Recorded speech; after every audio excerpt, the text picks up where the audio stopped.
नमस्कार, मैं डॉक्टर शिशिर उपाध्याय। छत्तीसगढ़ में धर्मांतरण बड़ा मुद्दा बना हुआ है। धर्मांतरण का जाल बस्तर से सरगुजा तक फैला है।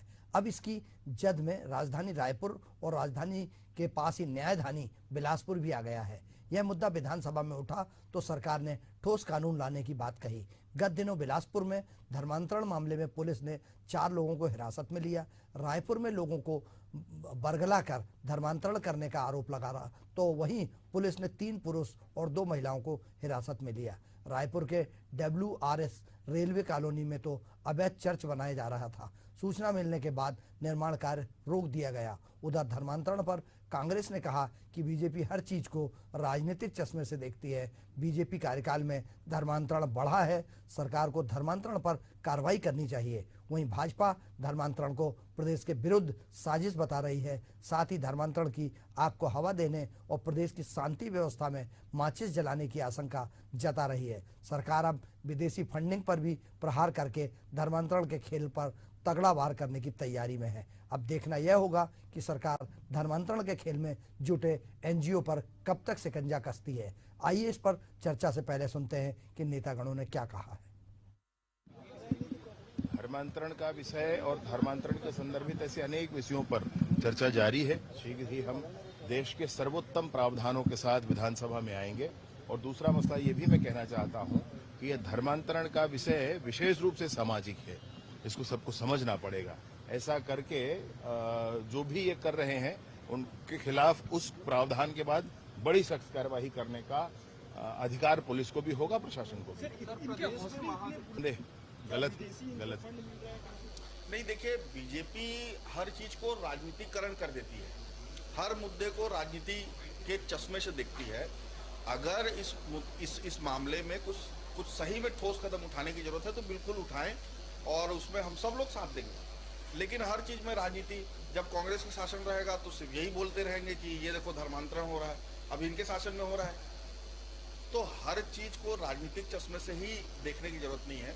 अगर इसमें कोई कठोर नियम बनाने की जरूरत है तो बिल्कुल हम लोग सहयोग करेंगे। देखिए, लगातार भारतीय जनता पार्टी धर्मांतरण की बात करती थी। अभी आज भी सदन में जितने उनके विधायक उन सब ने अपने अपने क्षेत्रों में धर्मांतरण हो रहा है इसका मुद्दा उठाया। सुशांत शुक्ला जी ने उठाया, आदरणीय कांकेर के विधायक जी ने इस मुद्दे को उठाया। देखिए, धर्मांतरण क्या है, सबसे पहले इस चीज़ को समझना होगा कि अपने धर्म का प्रचार करना कहीं भी धर्मांतरण नहीं है। कोई भी आदमी जो इस देश में रहता है उसको संविधान में यह अधिकार मिला हुआ है कि वो अपने धर्म का प्रचार कर सकता है। देखिए, धर्मांतरण लंबे समय से चल रहा है और मध्य प्रदेश हो या छत्तीसगढ़ हो या झारखंड हो, देश की किसी भी प्रदेश में इस तरह के मामले सामने आते हैं। लेकिन यह धर्मांतरण, जैसा अभी एक माननीय कह रहे थे कि धर्मांतरण का मुद्दा राजनीतिक रंग ले रहा है, तो क्या प्रदेश में आदमी अपना धर्म दूसरे को बरगला कर, प्रभावित कर कर जिस तरीके से ये किया जा रहा है, जिस तरीके से मशीनरीज की बात की जा रही है, जिस तरीके से एक सरकारी रेलवे की जमीन पर चर्च बनाया जा रहा था, क्या यह उचित है? हम इसी मुद्दे पर चर्चा करेंगे। हमारे साथ भारतीय जनता पार्टी के प्रवक्ता के रूप में अभी राजकुमार राठी जी जुड़े हैं। आपका बहुत बहुत स्वागत है राजकुमार जी। हमारे साथ कांग्रेस के प्रवक्ता के रूप में श्री अनिल सिंह चौहान जी हैं। आपका बहुत बहुत स्वागत है। वरिष्ठ पत्रकार, समीक्षक, समालोचक नागेंद्र दुबे जी हैं। नागेंद्र जी, आपका बहुत बहुत स्वागत है। आप मुझे सुन पा रहे हैं नागेंद्र जी? नमस्कार। नमस्कार सुशील जी। नागेंद्र जी, आपसे ही चर्चा शुरू करेंगे। लंबे समय से ये चला आ रहा है, धर्मांतरण हो रहा है, धर्मांतरण हो रहा है, और सब सरकारें आरोप जरूर लगाती हैं। कार्रवाई के नाम पर अगर उनकी नज़र के सामने इस तरीके की प्रक्रिया होती रहती है, लेकिन जब सामने आ जाता है, अभी कुछ दिन पहले मध्य प्रदेश के दमोह में एक बहुत बड़ा मामला आया था जिसको राष्ट्रीय बाल आयोग ने उठाया था। उसके बाद ये बिलासपुर का मामला सामने आया है, एक इंदौर का मामला सामने आया था जिसमें न्यायालय ने उस पर फैसला किया था। तो क्या आपको लगता है कि यह सिर्फ राजनीतिक रस्साकसी का खेल है या वास्तविक रूप से इस तरह के प्रकरण सामने आते हैं? देखिए, जैसे कि राजनीतिक मुद्दा आज भले लोगों को दिख रहा हो, लेकिन ये राजनीतिक मुद्दा है नहीं। मूल रूप से देखिए, इसके 4 कारण मेरी समझ में आते हैं। एक तो अशिक्षा का एक बहुत बड़ा कारण है। दूसरा एक लालच का है, जो दूसरे धर्मावलंबी है लालच दे के धर्मांतर कराते हैं। तीसरा हमारे हिंदू समाज की जो सक्रियता कम होना, ये भी एक धर्मांतरण को क्योंकि हिंदू ही धर्म बदलता है। कोई क्रिश्चियन या कोई मुस्लिम को कभी आप बहुत नगण्य रूप में, एक कोई अगर हो जाएगा तो उसको भी बहुत ढिढोरा पीटा जाता है। और चौथा महत्वपूर्ण ये कारण ये है कि जब से हम बच्चे थे, आज हमारा 53 साल उम्र है, तब से हम धर्मांतरण सुन रहे हैं, लेकिन कोई भी पार्टी, चाहे कांग्रेस हो चाहे बीजेपी हो, कोई सख्त कानून ऐसा नहीं बनाई है जिससे ये मुद्दे को दूर किया जा सके।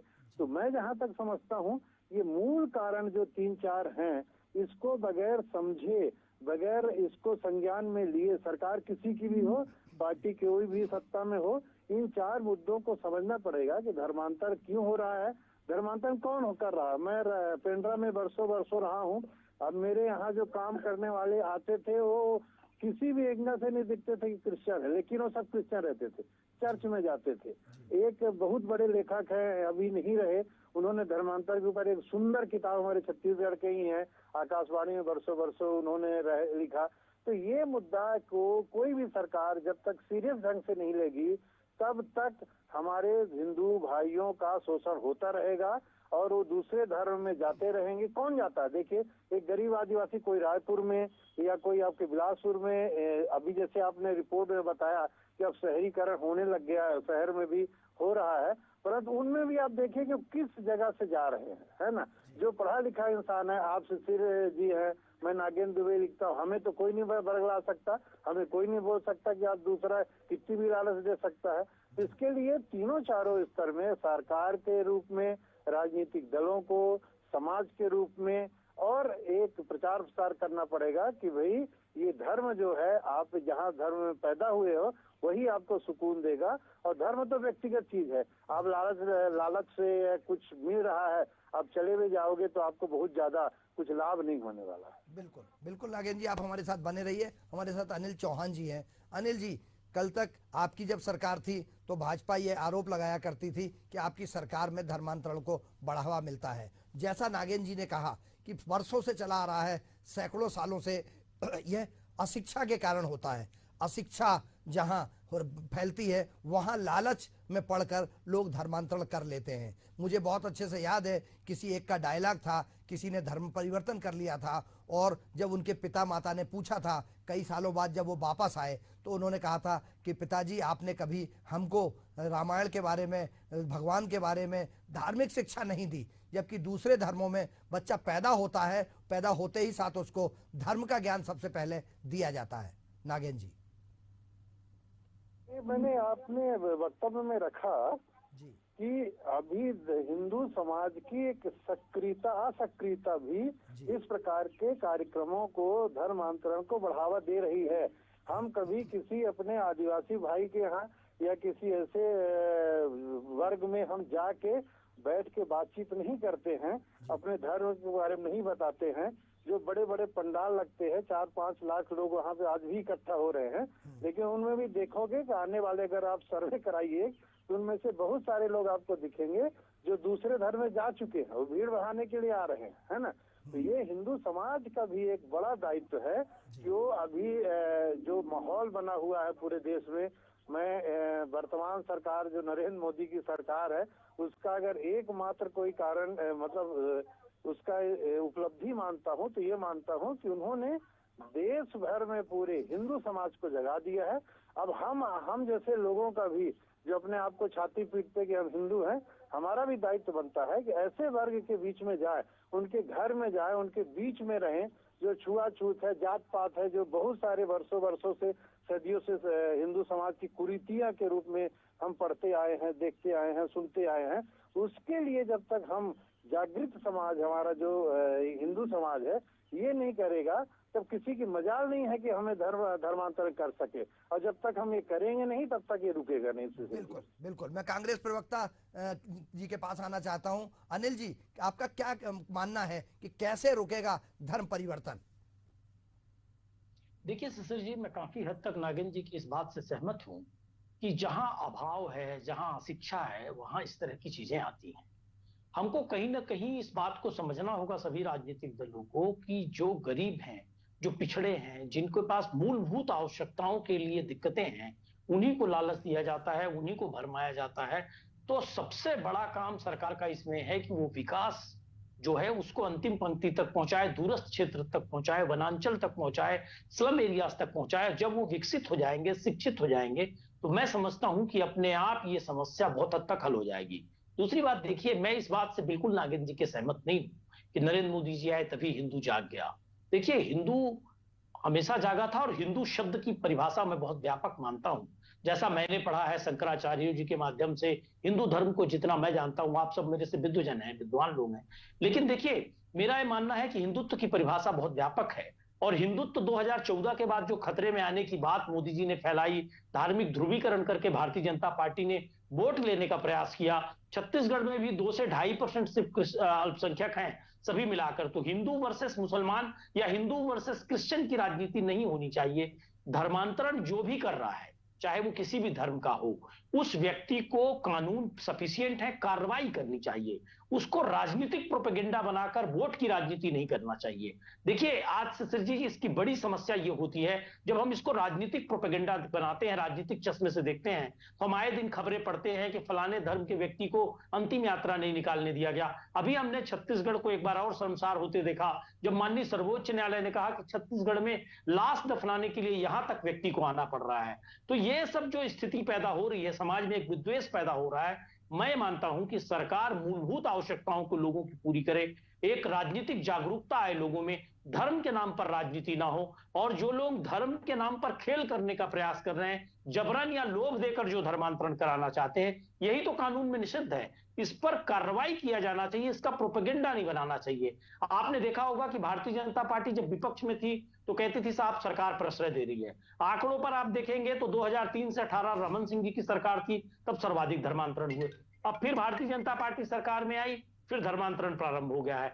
और धर्मांतरण को रोकने के लिए जो कानून है उसके अनुसार कार्रवाई की बजाय हमेशा उसको प्रोपेगेंडा बनाना, मीडिया में उछालना, एक दूषित वातावरण तैयार करना जिससे 2-3 धर्मों के बीच टकराव हो जाए और जो 97% से ऊपर बहुसंख्यक हैं उनका हम वोट हासिल कर सकें, ऐसा नहीं होना चाहिए। देखिए, संविधान ने सबको अपने अपने अधिकार दिए हैं, लेकिन एक सीमाएं भी निर्धारित की हैं कि आप इस सीमा के बाहर जाएंगे तो अपराध होगा।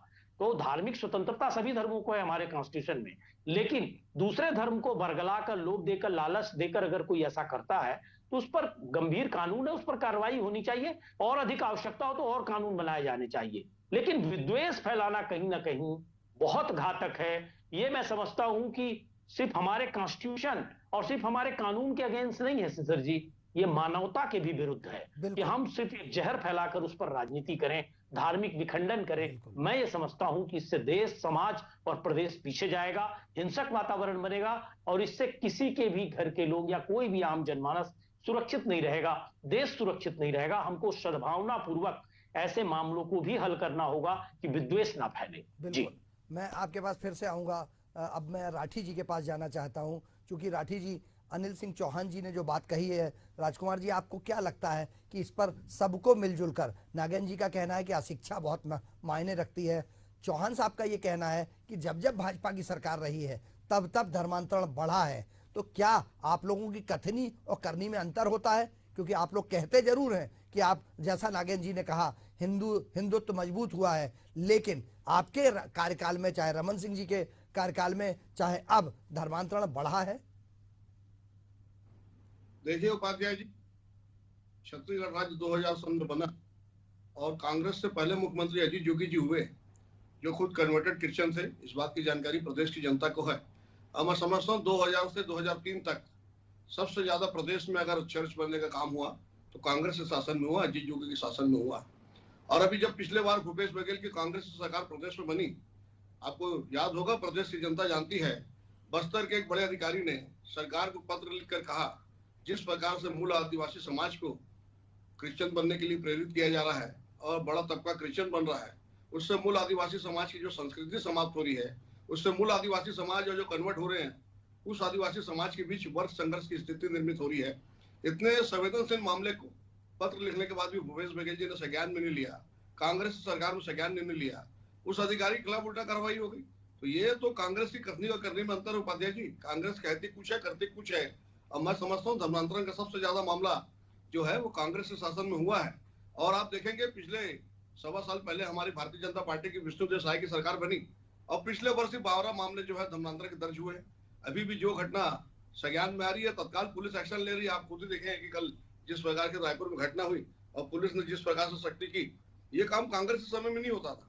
और हमारे प्रधान जो है मुख्यमंत्री जी, प्रदेश के जो मुखिया है विष्णुदेव साय जी ने चिंता व्यक्त की और उनकी चिंता व्यक्त करने के बाद 84 संस्थाओं की फंडिंग रोक दी गई है उपाध्याय जी, और 127 संस्थाओं की जो है मान्यता रद्द कर दी गई है। एक प्रदेश का मुख्यमंत्री चिंता करता है, ये काम कांग्रेस के मुख्यमंत्री ने कभी नहीं किया। विष्णुदेव साय की चिंता के बाद केंद्र सरकार ने 84 संस्थाओं की जो है फंडिंग रोकने का काम किया। 127 संस्थाओं की जो है मान्यता रद्द हो गई और जिनको फंडिंग हो रही लगातार उसको सरकार जो है मॉनिटरिंग कर रही है, उसकी जानकारी ले रही है। उसका ऑडिट का आदेश हमारे गृह मंत्री जी ने निकाला है और गृह मंत्री जी ने यह भी कहा है सदन में कि हम सख्त कानून लाएंगे, श्रेष्ठ कानून लाएंगे और उस कानून के लागू होने के बाद हम जो है आप देखेंगे जी छत्तीसगढ़ में जिस प्रकार से धर्मांतरण की घटना, मैं नागेंद्र दुबे जी की बात से पूरी तरह से सहमत हूँ कि छत्तीसगढ़ में धर्मांतरण का जो विषय है उसका सबसे बड़ा कारण अशिक्षा है।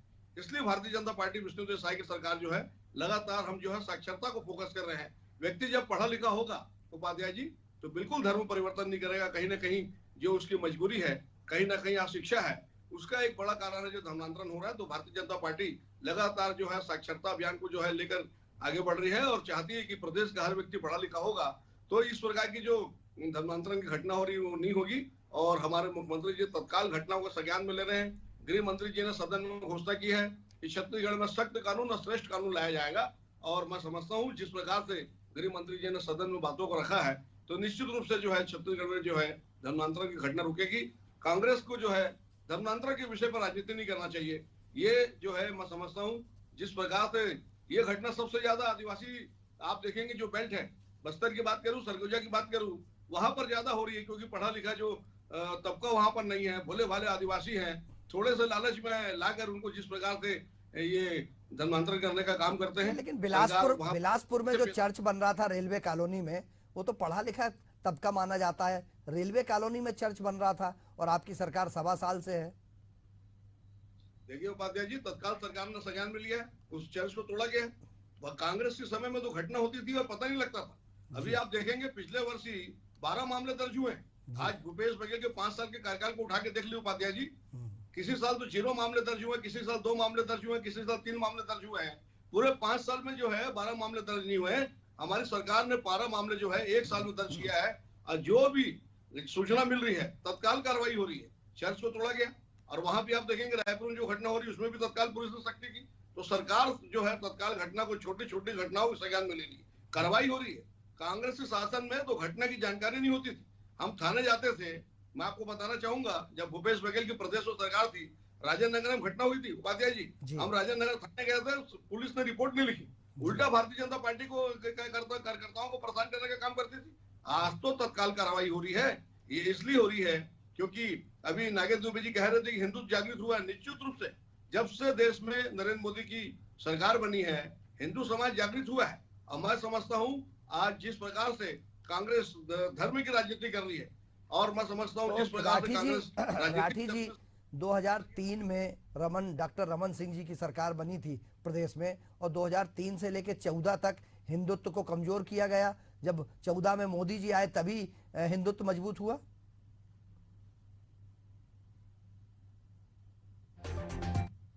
क्या लगता है आपको? आपकी आवाज नहीं आ रही है राठी जी। जब तक मैं आज आवाज आ रही है आपको? हाँ आवाज आ रही है, बताइए। ये ऐसा अभी आपने ही कहा है कि आप सहमत हैं दुबे जी की बात से, लेकिन मेरा ये मानना है कि 2003 में डॉक्टर रमन सिंह की सरकार बनी थी और 2003 से लेके 14 में मोदी जी की सरकार बनी। तो क्या भाजपा की सरकार जो छत्तीसगढ़ में बनी थी, 3 बार मुख्यमंत्री रहे थे डॉक्टर रमन सिंह, तब हिंदुत्व के लिए कोई काम नहीं किया गया? हिंदुत्व के लिए काम जो है भारतीय जनता पार्टी, देखिए उपाध्याय जी, विकास की बात करती है। हम समाज के अंतिम व्यक्ति को शासन की सुविधा मिले, इस विचारधारा पर चलते हैं, विकास के विषय पर बात करते हैं। हम जात पात की राजनीति नहीं करते जिस प्रकार से कांग्रेस जात पात की राजनीति करती है, भाई को भाई से लड़ाने का काम करती है। एक अल्पसंख्यक समुदाय के लोगों को जिस प्रकार से तुष्टिकरण की बात कांग्रेस करती है। और कांग्रेस ने जो प्रधानमंत्री से 2004 से 14 तक उनका बयान भी आया था उपाध्याय जी कि देश की संपत्ति पर पहला अधिकार जो है मुस्लिम समाज का है। मैं समझता हूँ देश के हर नागरिक के प्रति प्रधानमंत्री की जवाबदारी होती है। प्रधानमंत्री जो है राजा का पद होता है और राजा के लिए प्रजा बराबर होती है। लेकिन जिस प्रकार का बयान मनमोहन सिंह जी ने दिया कि एक अल्पसंख्यक जो मुस्लिम समाज का जो है पहला अधिकार बनता है, इस प्रकार का बयान मैं कहता हूँ, समझता हूँ निश्चित रूप से राजनीति के लिए घातक है। इस प्रकार की बात एक देश के प्रधानमंत्री को नहीं कहना चाहिए। देश की संपत्ति पर सभी का बराबर अधिकार है और राजा के लिए प्रजा बराबर होती है, या किसी भी जात की हो। तो कांग्रेस ने जात पात की राजनीति शुरू की। मैं आता हूँ राठी जी, समय की कमी में आपके पास आता हूँ। अनिल जी, आप पहले जवाब दे दीजिए, फिर मैं दुबे जी के पास जाऊंगा। जी, बातें कहूंगा सचिन जी कि भारतीय जनता पार्टी के प्रवक्ता धड़ल्ले से एक लोकप्रिय चैनल पर उसके विद्वान दर्शकों को ये समझा रहे हैं कि मनमोहन सिंह जी ने यह कहा कि पहला अधिकार मुसलमानों का है, जबकि मनमोहन सिंह जी ने कहा कि जो एसटी एससी हैं, माइनॉरिटीज हैं, महिलाएं हैं, इनको भी हमको संसाधनों में अधिकार देना होगा। 2006 में मनमोहन सिंह जी नई दिल्ली में जिस जगह ये भाषण दिए उसको पूरा सुन लीजिए आप। लेकिन भारतीय जनता पार्टी के साथ यही दिक्कत है कि ये र्यूमर पर राजनीति करती है। इनको सिर्फ अफवाहें उड़ाकर अपनी राजनीतिक रोटी सेकनी है। और उसका एक और प्रमाण आपको देता हूं। 2014 से मोदी जी सरकार में हैं, 2025 चल रहा है। क्यों विदेशों से फंड आ रहा है ऐसे लोगों को जो धर्म परिवर्तन कर रहे हैं? कौन से ठोस कानून बने? कौन सा जो जनसंख्या नियंत्रण की बात बार बार मोदी जी करते हैं कि हम अल्पसंख्यकों की जनसंख्या नियंत्रित करेंगे, कौन सा कानून उसके लिए बनाया उन्होंने? सिर्फ राजनीतिक धोखेबाजी, राजनीतिक प्रोपेगेंडा, राजनीतिक बयानबाजी, कभी भैंस कभी मुजरा, देश में विद्वेष फैलाकर वोट लेने की राजनीति। और शिशिर जी, 2.5% अल्पसंख्यक हैं छत्तीसगढ़ में। हम 97.5% लोगों को छोड़कर क्या 2.5% लोगों के वोट का ध्रुवीकरण करेंगे? ये गलत आरोप है और ये जनता जानती है। हम सिर्फ संवैधानिक अधिकारों की बात करते हैं। हम ये कहते हैं कि कोई किसी जाति में जन्मा है इसलिए वो कोई गुनहगार नहीं है, कोई किसी धर्म में जन्मा है इसलिए वो गुनहगार नहीं है। कोई अपनी बाउंड्रीज पार करता है जो कॉन्स्टिट्यूशन ने तय की है तो वो गुनहगार है, तो वो कानून का मुल्जिम है। आप कोई सिर्फ इस जाति में जन्मा, इस धर्म में जन्मा इसलिए उसका अपमान मत करिए। कॉन्स्टिट्यूशन ने उसको राइट दिया है, उसका भी अधिकार है इस देश में जीने का, रहने का, संतुलित शिक्षा का, भोजन का। आप उसको छीनने का प्रयास मत करिए। चौहान साहब, समय की कमी है इसलिए मैं नागेंद्र जी के पास आना चाहता हूं। नागेंद्र जी, हालांकि आनंद जी, मैं चाहता था कि राजकुमार राठी जी का अनिल जी इस बात पे जवाब दें कि जब एक आईएएस अधिकारी ने चिट्ठी लिखी कि बस्तर में लगातार क्रिश्चियन धर्म अपनाने के लिए दबाव बनाया जा रहा है और बहुत परिवर्तन हो रहा है, लेकिन उस पर शायद जवाब नहीं आ पाया। नागेंद्र जी, क्या लगता है आपको कि इसमें कौन सा ऐसा रास्ता अपनाना चाहिए जिससे धर्म भी बचा रहे, विद्वेष भी ना फैले? हालांकि आपने कहा है शिक्षा के इतर राजनीतिक दलों को क्या करना चाहिए कम समय में आपकी तरफ से? राजनीतिक दल तो राजनीति करेंगे, उनसे बहुत ज्यादा उम्मीद नहीं की जा सकती है शिशिर जी। एक हमारे आप सबके बीच में समाज नामक संस्था हुआ करती थी, जो हम लोग बचपन में देखते थे। समाज का कुछ दायित्व हुआ करता था, वो अपने सामाजिक दायित्वों का निर्वाह करते थे, एक दूसरे के सुख दुख में शामिल होते थे, एक दूसरे के गरीबी अमीरी में शामिल होते थे। अभी वर्तमान में कुछ वर्षों से, 14-15 साल की बात नहीं कर रहा हूँ, समय ये कहिए इस 20-25 साल में सामाजिक संस्था नामक जो एक था संस्थान, वो पूरी तरह से खत्म हो चुका है। अभी पूरा समाज दो धड़ों में बट गया है, या तो कांग्रेस के साथ है और या बीजेपी के साथ है। कुछ ऐसी बात आप बोल दीजिए तो आप कांग्रेसी हो जाएंगे, कुछ ऐसा बोल दीजिए तो बीजेपी हो जाए, संघी हो जाएंगे। तो समाज को यहाँ पे फिर से जागृत करने की जरूरत है। अगर मान लीजिए कहीं पे धर्मांतरण हो रहा है और उसके बाजू में कोई अगर मजबूत एक हिंदू समाज का व्यक्ति है तो रोक सकता है। सरकार और राजनीतिक दल ये बाद में पहुंचेंगे, लेकिन समाज वहाँ पहले पहुंचेगा। इसीलिए एक मात्र दो ही मेरे हिसाब से समझ में आ रहा है, एक तो शिक्षा को बढ़ावा देना चाहिए और दूसरा सामाजिक संस्था को मजबूत करने की आवश्यकता है। ये राजनीतिक दलों की भी जिम्मेदारी है, समाज की भी जिम्मेदारी है, मीडिया की भी जिम्मेदारी है कि समाज नामक जो एक संस्था हुआ करती थी हमारे बीच में और बहुत मजबूती से हुआ करती थी, वो जो मृत प्राय हो चुकी है उसको फिर से खड़ा किया जाए। और इस प्रकार के छोटे मोटे जो समस्याएं हैं, या कहिए कि पूरे एक जाति विशेष को दूसरे धर्म में बदल दिया जा रहा है, ये समस्या का मेल समाधान समाज के द्वारा किया जा सकता है। बिल्कुल, बहुत सही बात कही आपने। समाज को आगे आना होगा, सरकारें या राजनीतिक दल तो राजनीति करते रहते हैं। हमारे साथ नागेंद्र दुबे जी इस मुद्दे पर जुड़े, आपका बहुत बहुत धन्यवाद। हमारे साथ कांग्रेस के प्रवक्ता के रूप में श्री अनिल सिंह चौहान जुड़े, भाजपा के श्री राजकुमार राठी जी जुड़े, आपका बहुत बहुत धन्यवाद। खबरों का सिलसिला जारी रहेगा, बने रहिए एशियन न्यूज पर। मुझे दीजिए इजाजत, नमस्कार।